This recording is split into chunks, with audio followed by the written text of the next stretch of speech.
খাদিজা, কি সুন্দর নাম খাদিজা, বললে ভালো লাগে না? প্রথম নারী যিনি কালিমা পড়ে ইসলাম ধর্ম গ্রহণ করেছেন আমাদের আম্মা জান, বিশ্বনবীর প্রথম বউ। 25 বছর বিশ্বনবীর সাথে সংসার করেছেন, 3 বছর বিশ্বনবীর সাথে জেল খেটেছেন শিয়াবে আবি তালেবে। কেমন বউ? জামাইও জেলখানায়, বউ জেলখানায়। বিশ্বনবীর সবগুলো বাচ্চা সন্তান ছেলে মেয়ে এই মহিলার গর্ভ থেকে এসেছে, একজন ছাড়া ইব্রাহিম বিশ্বনবীর আরেক বউ মারিয়ার গর্ভে এসেছে, বাকি সব খাদিজার গর্ভে। যে আমরা ফাতেমা, বিশ্বনবীর কন্যার নাম কি? ফাতেমার মায়ের নাম কি? খাদিজা। সুবহানাল্লাহ। ফাতেমা, রুকাইয়া, উম্মে কুলসুম, জায়নাব, এই 4 জনের মাই খাদিজা। আবার আব্দুল্লাহ, কাসেম, এদের মায়ের নামও খাদিজা। বিশ্বনবীর সব সন্তান এসেছে খাদিজার পেট থেকে। বরকত বেশি না কম? বিশ্বনবী ভয় পেলে খাদিজার কাছে গেলে ভয় কেটে যেত, সাহস যোগাতেন, শেল্টার দিতেন, ছাতার মতো মাথার উপরে দাঁড়িয়ে থাকতেন। আল্লাহু আকবার। বিশ্বনবী বলতেন, রুজিক তো হুব্বাহা, খাদিজার ভালোবাসা আমার অন্তরে আল্লাহ রিজিক হিসেবে দিয়েছে। আবার বিশ্বনবী বলতেন, আল্লাহ যেই কিয়ামতের দিন বন্ধু বন্ধুরে চিনবে না, ভাই ভাইরে চিনবে না, কেউ কাউরে চিনবে না, ওই কঠিন দিনে আমি আমার খাদিজারে যেন ভুলে না যাই, আমার খাদিজারে যেন দেখা মাত্রই চিনতে পারি এটা আমার খাদিজা। খাদিজাকে নিয়ে মা আয়েশা একদিন একটা কটু কথা বলেছিল, ও নবী, কবে আপনার এই বুড়ি মহিলা, বুড়ি বউ খাদিজা ইন্তেকাল করেছে, তারপরে কত সুন্দরী সুন্দরী বউ আমরা এসেছি, আমগরে ভালো লাগে না? খালি বুড়ির কথা কন কেন? খালি ওই বুড়ির কথা স্মরণ করেন। আমরা আছি, আমাদের দিকে তাকান, আমরা কত সুন্দরী, আমরা কত ভালো। বিশ্বনবী রেগে গেলেন, মা আয়েশাকে এইভাবে ধরলেন। জীবনে কোনোদিন কোন স্ত্রীর গায়ে হাত তোলে নাই, শুধু ওই দিন মা আয়েশাকে এইভাবে ধরেছিলেন আর বলেছিলেন, আয়েশা খবরদার, জীবনে এই কথা বলবা না। আমার খাদিজা আমার বিপদের দিনের সঙ্গিনী, তোমরা আমার সুখের দিনের সঙ্গিনী। তোমরা কেউ আমার সাথে জেল খাটো নাই, খাদিজা আমার সাথে জেল খেটেছে 3 বছর। কয় বছর? কি মহিলা ছিল! বিশ্বনবীকে সবসময় আগলে রেখেছে, শেল্টার দিয়েছে, প্রতিভক্ত ছিল। খাবার নিয়ে বিশ্বনবীর জন্য এদিক সেদিক যেতেন, বিশ্বনবী না আসলে খেতেন না। বিশ্বনবীকে কলিজার চাইতো বেশি ভালোবাসতো, পতি যা বলবে তাই শুনতো। ও মায়েরা, খাদিজাতুল কুবরার জীবনী থেকে আপনাদের জন্য শিক্ষা হলো প্রতিভক্তি। কি ভক্তি? এখন প্রতিভক্তি নাই, আমরা করি নারী ভক্তি। এখন নারী নির্যাতন কমে গেছে বাংলাদেশে, বেড়ে গেছে পুরুষ নির্যাতন। কথা কন। এখন আমরা ভক্তি করা লাগে, আমরা ভক্তি না করলে ঘরে খাওয়ান নাই, এরকম ঝামেলা আছে না নাই? কথা বলেন। আপনাদের নাগাইশের মহিলারা অনেক ভদ্র, নাগাইশের মহিলারা নিশ্চয়ই পতিকে অনেক ভক্তি করে। মায়েরা, বোনেরা, আপনার স্বামী যদি আপনার উপর নাখোশ থাকে, আপনার ইবাদত আপনাকে বাঁচাতে পারবে না। বিশ্বনবী ফাতেমাকে বললেন, ফাতেমা তুমি বিশ্বনবীর মেয়ে হতে পারো, কিন্তু আলী যদি তোমার উপর নাখোশ থাকে, তোমার সব শেষ, সব শেষ। আবার বিশ্বনবী বললেন, আমি যদি এক আল্লাহ ছাড়া কারো সামনে মাথাটা নত করার বিধান দিতাম, এক আল্লাহ ছাড়া যদি কাউকে সেজদা করতে আমি বলতাম, আমি দুনিয়ার সব নারীদের বলতাম স্বামীর পায়ে সেজদা দিয়ে পড়ে থাকো। কি সম্মান আল্লাহ দিলেন স্বামীকে! আপনার জান্নাত আপনার স্বামীর ভেতরেই। স্বামীকে সন্তুষ্ট করেন, স্বামীর আনুগত্য করেন, দেখবেন ফ্যামিলিটা সুন্দর হবে। আর স্বামীরা স্ত্রীদেরকে ভালোবাসেন, স্ত্রীদেরকে ভালোবাসার গল্প শোনাবেন, দামি দামি শাড়ি কিনে দিবেন, তার স্ত্রীর সাথে প্রেম নিবেদন করেন, ভালোবাসা নিবেদন করেন, সংসারটারে শান্তিপূর্ণ করে দিবে কে? তার মানে খাদিজাতুল কুবরার জীবনী থেকে শিক্ষা কি? বললা গেছি, কি শিক্ষা? প্রতিভক্তি। যে কোনো কাজ করো না ভাই, যে কোনো কাজ করো, তা যেন হয় সবার চেয়ে সবচেয়ে সুন্দর। হোক না সেটা পড়ালেখা, রঙের ভাষায় ছবি আঁকা, হোক না সেটা পড়ালেখা, রঙের ভাষায় ছবি আঁকা, হোক না সেটা সামান্য কাজ কিংবা মহত্তর, তা যেন হয় সবার চেয়ে সবচেয়ে সুন্দর। যে কোনো কাজ করো না ভাই, যে কোনো কাজ করো, তা যেন হয় সবার চেয়ে সবচেয়ে সুন্দর। ঠিক কিনা? যেটাই করি না কেন ভালোভাবে করবো। Never under estimate any job. The young society of Noakhali district. কোন কাজে ছোট মনে করবা না, whether it's the small or big. ছোট হোক আর বড় হোক, কাজ কাজই, কাজে কোনো লজ্জা নাই, কাজে কোনো শরম নাই। শরম আর লজ্জা হচ্ছে হীনমন্যতায় আর অলসতায়, ঠিক কিনা? এজন্য কাজ করতে হবে। নেতা হওয়ার প্রথম শর্ত আমরা পেলাম, কাজ দিয়ে নেতা তার নেতৃত্বের প্রমাণ দিবে, বক্তব্য দিয়ে নয়। তাহলে বোঝা গেল আগে কাজ পরে নেতা। বিশ্বনবী আগে কাজ শুরু করছেন, নেতৃত্ব পেয়েছেন পরে, ঠিক কিনা? তাহলে আওয়াজ করে উত্তর দেন তো, আগে কি পরে কি? নেতা। আওয়াজ করে বলবেন, আগে কি পরে নেতা। তাহলে 1 নম্বর পয়েন্টে আমরা জানলাম কাজ করতে হবে। কাজ করে নিজেকে প্রমাণ করা ছাড়া নেতা হওয়া যায় না। নেতার 2 নম্বর গুণাবলী হচ্ছে the leader should overcome all challenges and trials. নেতাকে সব চ্যালেঞ্জ আর বাধা বিপত্তি পরীক্ষা এগুলো মোকাবেলা করতে জানতে হয়। নেতা দুর্বল চিত্তের লোক হলে ওই লোক নেতা হতে পারে না। কথা বলেন না কেন? পারে? নেতা যদি রক্ত দেখে ভয় পায়, এটা নেতা না খেতা? হ্যাঁ, সাহসী হতে হয় নেতাকে। বাধা বিপত্তি পরীক্ষার পাহাড়কে ডিঙিয়ে নেতাকে সামনে চলে যেতে হয়। কারণ নেতা সব সময় জানে রাত্রি যত গভীর হয়, অন্ধকার অমানিসা ভেদ করে সুখে সাদিক হয়। গর্ভবতী নারীর পেটের ব্যথা যত বাড়তে থাকে, নতুন মেহমান আগমনের সময় ঘনাতে থাকে। মুমিনদের জীবনে বাধা বিপত্তি পরীক্ষা যত বাড়তে থাকে, মুমিনদের বিজয়ের সময় সামনে আসতে থাকে। এজন্য বাধা বিপত্তি নেতাকে নাড়াতে পারে না, কারণ নেতা অনড়।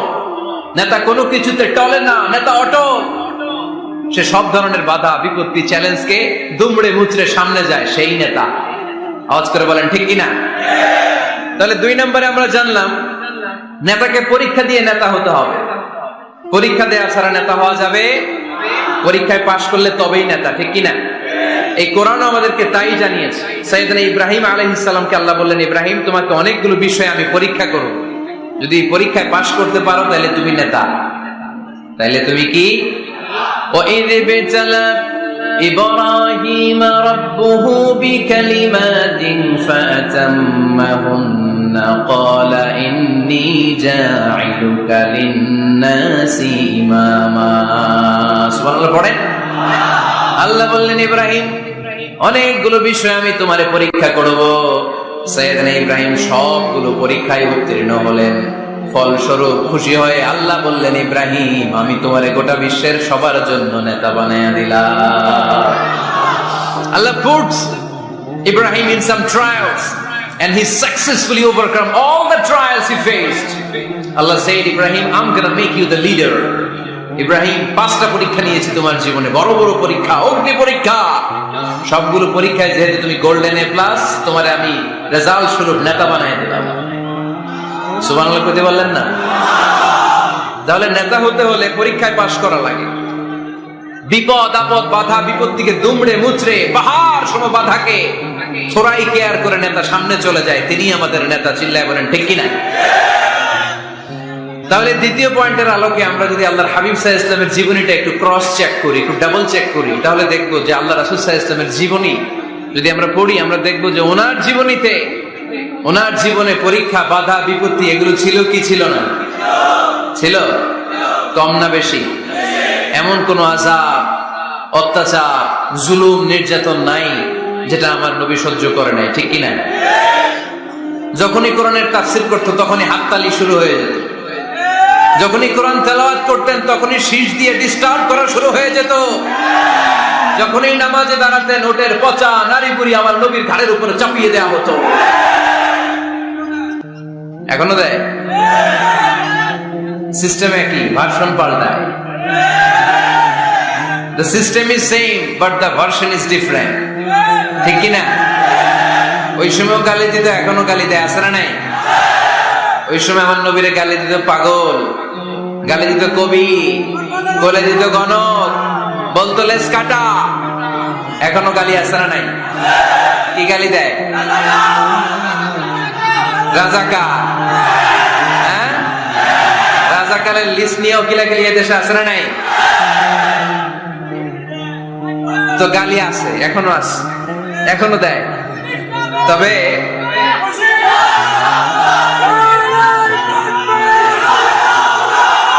থামুন থামুন।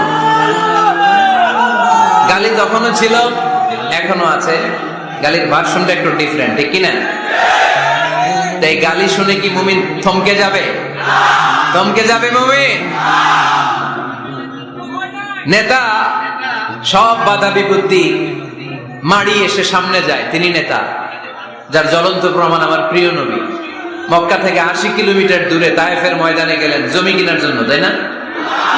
হ্যাঁ, তায়েফের ময়দানে 5 বিঘা জমি কেনার জন্য গেছিলেন আল্লাহর নবী। কি জন্য গেছিলেন? কি জন্য? তায়েফের লোকদেরকে জাহান্নামের মাইর থেকে বাঁচানোর জন্য। জোরে বলেন ঠিক কিনা? খেয়ে না খেয়ে দিন প্রচারের কাজে নিজেকে দিয়েছ বিলিয়ে, তায়েফের কাফিরেরা চিনল না সে আলো, দুষ্ট ছেলেদের পিছু দিল লেলিয়ে, পাথরের আঘাতে ক্ষত বিক্ষত হয়ে সারা শরীর থেকে রক্ত ঝরে। এ রাসূল তোমাকে ভুলি আমি কেমন করে, এ রাসূল তোমাকে ভুলি আমি কেমন করে। ঠিক কিনা? এত সুন্দর মানুষ পৃথিবীতে দ্বিতীয়টা খুঁজে পাওয়া যাবে না। এত সুশ্রী, এত শুভ্র, এত সুন্দর স্কিনের মানুষ ছিলেন আমার প্রিয় নবী, ঠিক কিনা? পাথর মেরে মেরে রক্তাক্ত করা হয়েছে, এমন কোন আযাব আর অত্যাচার নাই যেটা বিশ্বনবী সহ্য করেন নাই। মক্কায় 3 বছর শিয়াবে আবি তালেবে জেল খেটেছেন, অর্থনৈতিক আগ্রাসন, কোনো কিছু বিক্রি করতো না মক্কার লোকেরা ওনাদের কাছে। অন্য গোত্রের নারীকে বিয়ে দিত না ওনাদের সাথে। না খেয়ে গাছের পাতা, গাছের ছাল, এগুলো খেয়ে জীবন ধারণ করেছেন সাহাবারা। নিজ জন্মভূমিতেও থাকতে দেয় নাই, ঠিক কিনা? তাড়িয়ে দেয়া হলো, স্বদেশ থেকে বিতাড়িত করা হলো। আল্লাহর হাবিব সাল্লাল্লাহু আলাইহি ওয়াসাল্লাম মক্কা নগরীকে বড্ড পছন্দ করতেন। মদিনায় যাওয়ার সময় তিনি মক্কার দিকে ফিরে ফিরে তাকান আর কাঁদেন আর বলেন, মক্কা তো হাব্বুল বিলাদ ইলাইয়া, মক্কা হচ্ছে আমার সবচাইতে প্রিয় শহর। লাউলা উখরিজতু লামা খারাজতু মিনহা, আমার যদি জোর করে মক্কা থেকে তাড়িয়ে দেয়া না হতো, আমার জীবনেও মক্কা ছেড়ে আমি কোথাও যেতাম না, কোথাও যেতাম না। তাড়িয়ে দেয়া। মদিনায় যেও শান্তি নাই, ওখানে ষড়যন্ত্র কেমন করে এই নবী মুহাম্মদকে মারা যায়। খাইবারের এক ইহুদি নারী বিশ্বনবীকে দাওয়াত করেছিল, দাওয়াত পেলে বিশ্বনবী ফিরিয়ে দিতেন না। ওই দাওয়াত খেতে যাওয়ার পরে বিশ্বনবী খাসির বাজুর রান পছন্দ করতেন, খাসির গোশতের মধ্যে বিষ মিশিয়ে দেয়া হলো।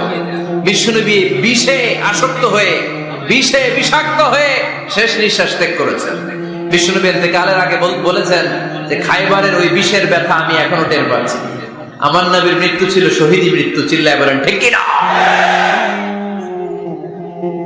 ইহুদিদের মিত্র লাবিদ ইবনুল আ'সাম বিশ্বনবীকে ব্ল্যাক ম্যাজিক করেছে, জাদু টোনা। 6 মাস আমার নবী অসুস্থ ছিল।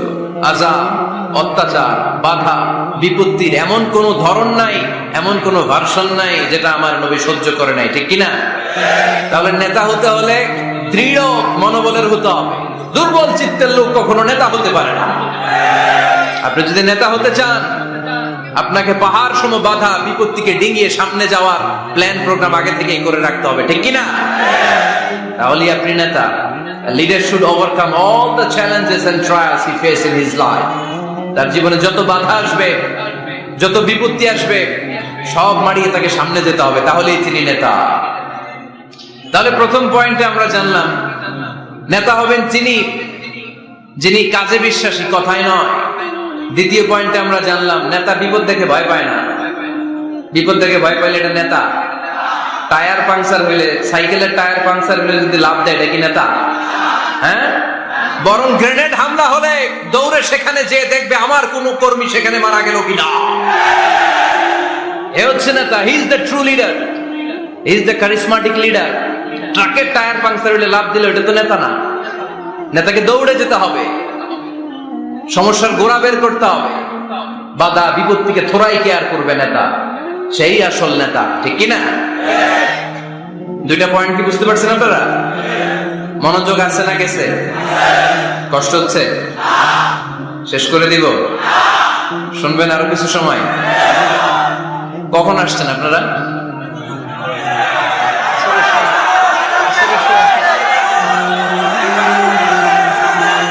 দুপুর 2টায়?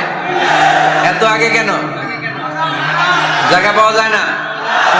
আল্লাহ আল্লাহ আল্লাহ আমার ভাইদেরকে তুমি কবুল করে নাও। আজকের এই জলসাটা আমাদের নাজাতের ওসিলা বানাও। নেতা হওয়ার 3 নাম্বার গুণ হচ্ছে এলোকোয়েন্স, বাগ্মিতা।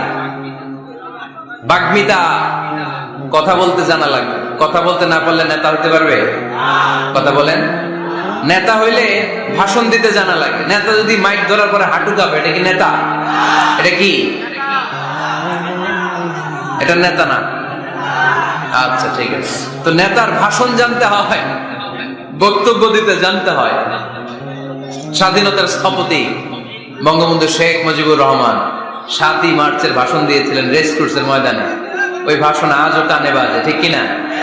এবারের সংগ্রাম মুক্তির সংগ্রাম, এবারের সংগ্রাম রক্ত যখন দিয়েছি এদেশের মানুষকে মুক্ত করে ছাড়বো ইনশাল্লাহ। আসরা নাই? আমার নেতা আমাদেরকে ইনশাল্লাহ শিখায় গেছে, চিল্লায় কোন, ঠিক কিনা? এজন্য ইনশাল্লাহর বিরুদ্ধে যদি কেউ কথা বলে ওর সাথে আমাদের কোনো সম্পর্ক নাই, ঠিক কিনা? ইনশাল্লাহ, ইনশাল্লাহর উপর ভিত্তি করে স্বাধীনতা যুদ্ধ শুরু হয়েছে। তাহলে দেখেন, উনি ইন্তেকাল করলো কোন সালে? কত বছর হইল? হ্যাঁ, কত? 40। তো এই যে 40-45 বছর হয়ে গেছে, এখনো ওই ভাষণ আমরা ভুলি নাই। কারণ ট্রু লিডার, ক্যারিসমেটিক লিডার, উনি ছিলেন নেতার মতো নেতা। এরকম নেতা বাংলাদেশ আর খুঁজে পায় নাই, ঠিক কিনা? বক্তব্য দিতে জানা লাগে, এলোকোয়েন্ট, ভাষণ দানে পারঙ্গমতা থাকা চাই নেতা, তাইলে উনি নেতা না। বারাক ওবামা বলতেন হ্যালো শিকাগো, হ্যালো আমেরিকা। আমি যদি আজকে বলি হ্যালো নোয়াখালী, সবাই খুশি, কারণ নোয়াখালীটা ডাক দিছি। বারাক ওবামা শিকাগো সিটিতে একটা প্রোগ্রামে